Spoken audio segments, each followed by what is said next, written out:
नमस्कार दोस्तों, my self Seema Singh. I hope आप सब बढ़िया होंगे। जैसा कि आपको पता है, हम यहाँ पे होम साइंस के टॉपिक कवर करते हैं। आज जो हमारा टॉपिक रहेगा वो रहेगा विटामिन सी, और जिसे स्कॉर्बिक अम्ल बोलते हैं। तो देखेंगे कि विटामिन सी क्या होता है। विटामिन सी पानी में घुलनशील विटामिन है।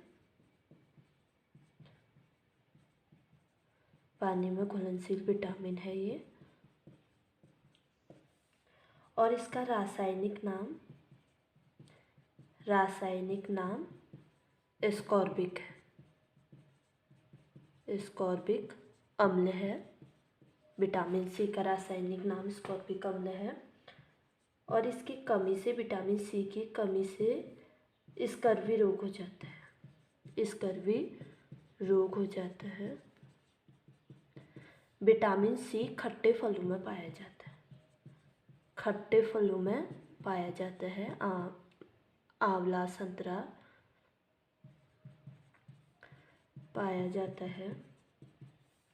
इसे हम एंटी स्कर्वी विटामिन भी बोलते हैं। एंटी स्कर्वी विटामिन, क्योंकि ये जो हमारे स्कर्वी रोग होता है उसके उपचार के लिए ये ज़रूरी होता है। तो इसको एंटी स्कर्वी विटामिन भी बोलते हैं। और इसका नाम, इसको हम स्कॉर्ब्यूटस भी बोलते हैं। स्कॉर्ब्यूटस के नाम से भी जानते हैं।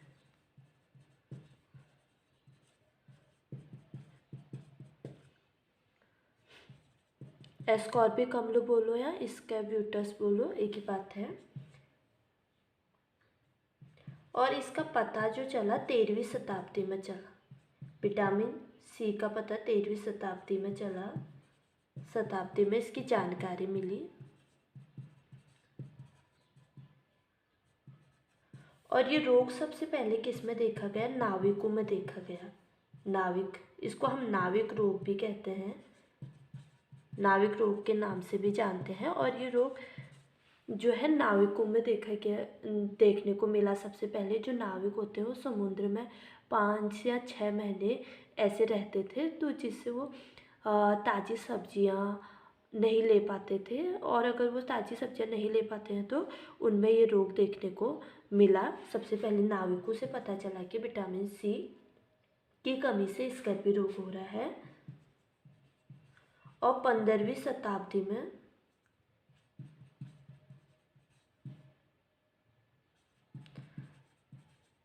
शताब्दी में इसका नामकरण स्कॉर्बिक किया गया। स्कॉर्बिटन नाम दिया गया इसको। ठीक है। तो जो विटामिन सी है ये पानी में घुलनशील विटामिन है। रासायनिक नाम इसका स्कॉर्बिक अम्ल है। इसकी कमी से स्कर्वी रोग होता है और खट्टे फलों में पाया जाता है। इसको हम एंटी स्कॉर्बी विटामिन भी बोलते हैं।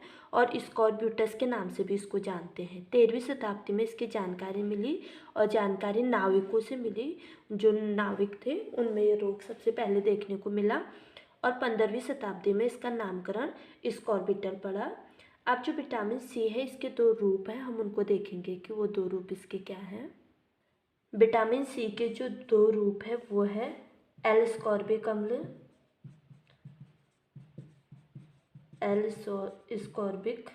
अम्ल और एल्डिहाइड स्कॉर्बिक अम्ल। ठीक है। एल स्कॉर्बिक अम्ल और एल्डिहाइड स्कॉर्बिक अम्ल। जो एल स्कॉर्बिक अम्ल होता है ये स्कर्वी के रोग में, स्कर्वी को ठीक करता है, एल स्कॉर्बिक अम्ल। और जो एल्डिहाइड स्कर्विक अम्ल होता है ये निष्क्रिय तत्व होता है। ये स्कर्वी रोग के लिए आवश्यक नहीं होते हैं। और जो स्कर्वी रोग के इलाज में हम जिसका उपयोग करते हैं वो है एल स्कॉर्बिक अम्ल। और विटामिन सी की जो प्राप्ति है वो कहाँ से होती है? विटामिन सी की प्राप्ति खट्टे फलों से होती है। खट्टे फलों में भरपूर मात्रा में पाया जाता है। आंवला में, नींबू में ये अच्छी मात्रा में पाया जाता है। तो जो विटामिन सी है ये हमें खट्टे फलों से, आंवला, नींबू, संतरा, इन सब में देखने को मिलता है। विटामिन सी की विशेषताएं देखें। यह सफ़ेद रंग का रवेदार पदार्थ होता है। सफ़ेद रंग का रवेदार पदार्थ होता है। पानी में घुलनशील होता है ये।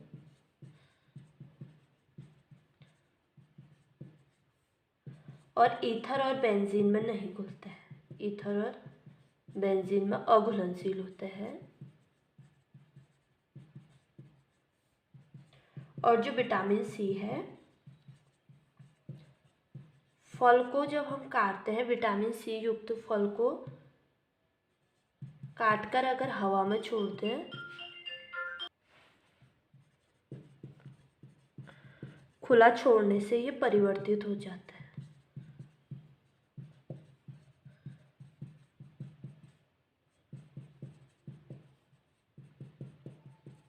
अगर विटामिन सी युक्त फल को अगर हम काट कर हवा में छोड़ देते हैं, छोड़ने पर ये परिवर्तित हो जाता है। और जो परिवर्तन होता है ये किसके कारण होता है? ये ऑक्सीकरण के कारण होता है। जब ऑक्सीकरण की क्रिया होती है तो जो विटामिन सी होता है वो परिवर्तित हो जाता है और सूर्य की किरणों से नष्ट हो जाता है। सूर्य की किरणों से नष्ट हो जाता है,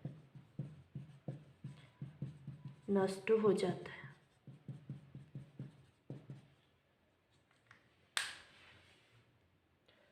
अब देखेंगे कि मानव शरीर में विटामिन सी के क्या कार्य है, ये देखेंगे। मानव शरीर में विटामिन सी के कार्य क्या हैं? ये दांत, हड्डियों व रक्त वाहिनियाँ जो होती हैं स्वस्थ रखता है। ठीक है, तो ये मानव के दांत, हड्डियों और रक्त वाहिनियों को स्वस्थ रखता है। घाव को भरने में सहायक होता है।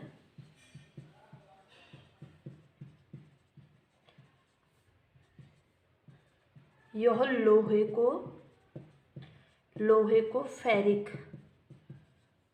फेरिक को फेरस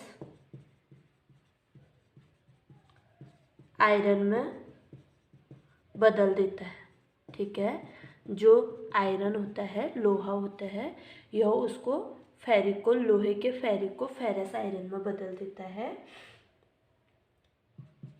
जिससे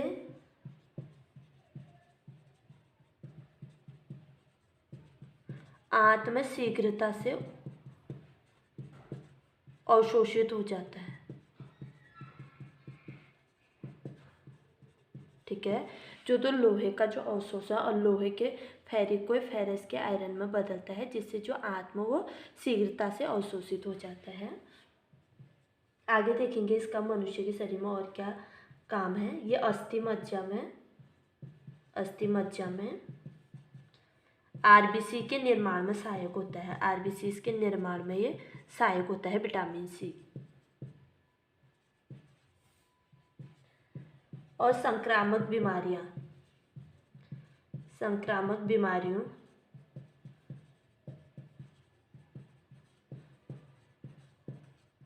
शरीर की जो कोशिकाएं हैं उनको नष्ट होने से बचाता है। जब जो संक्रामक बीमारी होती है उसमें जो शरीर की कोशिकाएं होती हैं उनको ये नष्ट होने से बचाता है।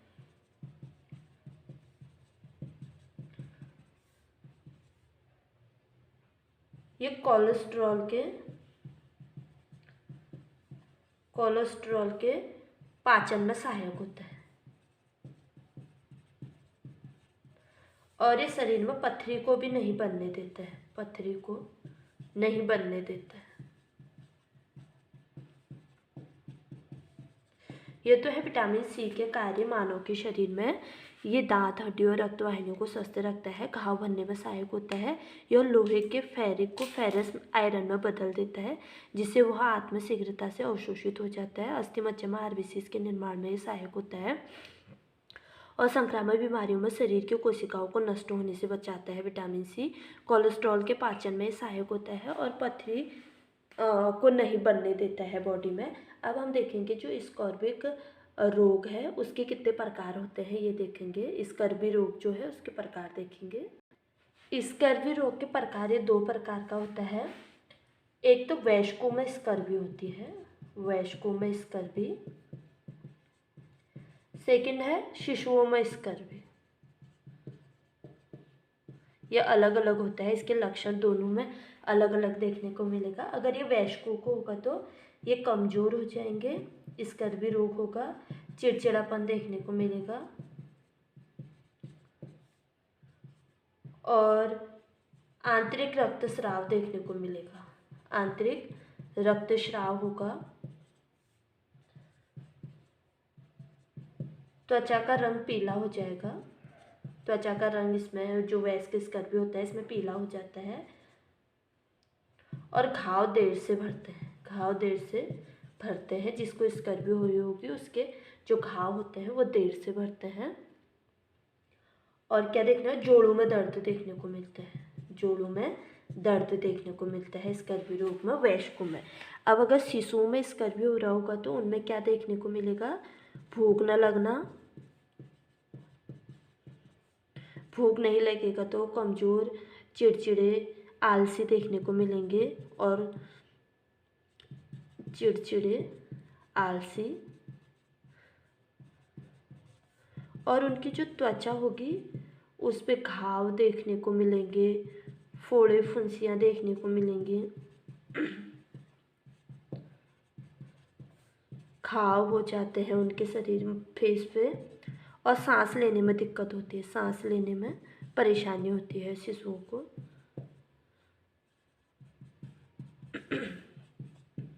और उनके हड्डियां कमज़ोर हो जाती हैं। हड्डियां कमज़ोर क्यों होती हैं, क्योंकि जो कैल्सिफिकेशन होता है, कैल्सिफिकेशन का मतलब होता है कि हमारे हड्डियों में कैल्शियम का जुड़ना, कैल्सिफिकेशन की प्रक्रिया रुक जाती है। अगर जब हमारे हड्डियों में कैल्शियम नहीं जुड़ेगा तो हमारी हड्डियां कमज़ोर हो जाएंगी। जो हड्डियां होती हैं वो कैल्शियम की बनी होती हैं। डीकैल्सिफिकेशन देखने को मिलेगा, यानी कि हड्डियों से कैल्सिफिकेशन का निकलना, हड्डियों से कैल्शियम का निकलना डीकैल्सिफिकेशन कहलाता है। और हड्डियों में कैल्शियम का जुड़ना कैल्सिफिकेशन कहलाता है। और निकलना, हड्डियों से कैल्शियम का निकलना डीकैल्सिफिकेशन कहलाता है। तो जो विटामिन सी की कमी बच्चों में हुई होगी तो उनमें डीकैल्सिफिकेशन की प्रक्रिया देखने को मिलती है। इससे जो उनके हड्डियों से कैल्शियम होता है वो निकलने लगता है। और कैल्सिफिकेशन की प्रक्रिया नहीं हो पाती है तो उससे क्या होंगे, जो हड्डियाँ होंगी वो कमज़ोर हो जाएंगी। जो विटामिन सी है इसका अवशोषण कहाँ पे होता है, विटामिन सी का अवशोषण छोटी आंत में होता है। लगभग सभी विटामिन का अवशोषण छोटी आंत में होता है। अगर आमाशय में अम्ल की जब कमी हो जाती है, अम्ल की कमी हो जाती है तो सी का अवशोषण नहीं हो पाता है। ठीक है, विटामिन सी का अवशोषण नहीं हो पाता है। तो इसके लिए जो विटामिन सी का अवशोषण तो छोटी आंत में होता है, लेकिन इसके अवशोषण के लिए आमाशय में अम्ल का होना जरूरी होता है। अगर आमाशय में अम्ल नहीं होगा तो विटामिन सी अवशोषित नहीं होगा। और इसका उत्सर्जन, विटामिन सी का उत्सर्जन मूत्र के द्वारा हो जाता है। ये जल में घुलनशील विटामिन है तो यूरिन के थ्रू ये बॉडी से बाहर निकल जाता है।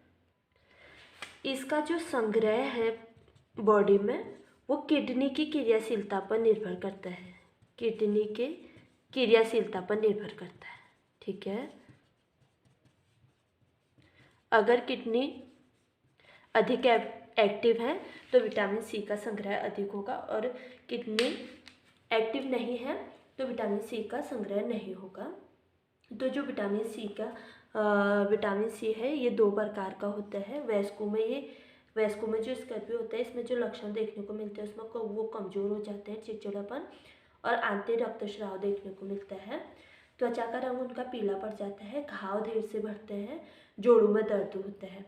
और जो शिशुओं में स्कर्वी होता है इसमें क्या होता है, शिशुओं को भूख न लगना, चिड़चिड़ा, आलसी हो जाते हैं और उनकी जो त्वचा होती है वो भद्दी हो जाती है, फोड़े फुंसियाँ और घाव देखने को मिलते हैं त्वचा में।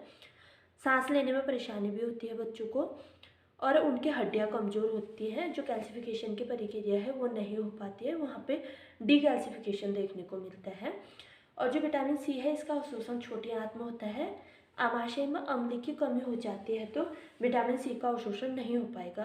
विटामिन सी के अवशोषण के लिए हमको अपने आमाशय में अम्ल की भी ज़रूरत पड़ती है। अगर अम्ल नहीं होगा तो विटामिन सी का अवशोषण नहीं हो पाएगा। इसका उत्सर्जन मूत्र के द्वारा हो जाता है।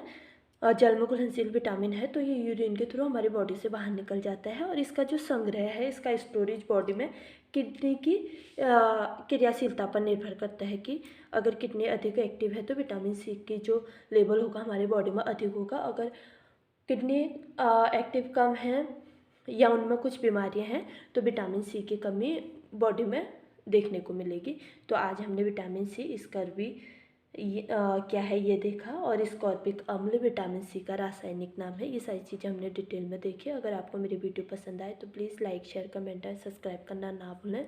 मिलते हैं अपने अगले वीडियो में, तब तक के लिए बाय।